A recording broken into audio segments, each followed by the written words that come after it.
નમસ્કાર ખેડૂત મિત્રો, આજે આપણે મોક્ષન એગ્રી ઇન્ડિયા કંપનીમાંથી હું જયદીપ આજે આપણે ડભોડા ગામમાં આવ્યા છીએ અને પ્રગતિશીલ ખેડૂતના ખેતરમાં આવ્યા છીએ અને એમને પૂછીશું કે બાયોગ્રો ઓર્ગેનિક કાર્બન યુઝ કર્યો તો એમને રિઝલ્ટ કેવું મળ્યું. શું નામ આપણું? પટેલ નિલેશ કુમાર જસુભાઈ, ગામ ડભોડા, તાલુકો જિલ્લો ગાંધીનગર.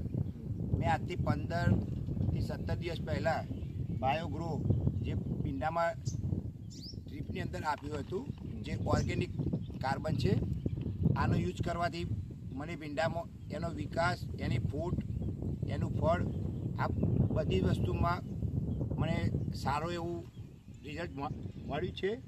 હું બીજા ખેડૂતોને પણ કહું છું કે આનો હંમેશા તમે યુઝ કરો. અને મેં આ વસ્તુ ચિલોડા કૃષિ કેરમાંથી ખરીદી હતી અને એમણે જ મને આ વસ્તુનો વપરાશ કરવા માટેની ભલામણ કરી હતી. અને ખેડૂત મિત્રો, આ તમે ખેતર જોઈ શકો છો. આમને 10 વર્ષથી આ ખેતરની અંદર કોઈ પણ જાતનું છાણિયું ખાતર કે કશું જ આવતું નથી. ઓનલી ફોર ઓર્ગેનિક કાર્બનનું જ આટલું રિઝલ્ટ છે. અને આ તમે ભીંડા જોઈ શકો છો. ભીંડા પણ બધા શાઇનિંગમાં છે અને ક્વોલિટી પણ સારી છે. નમસ્તે.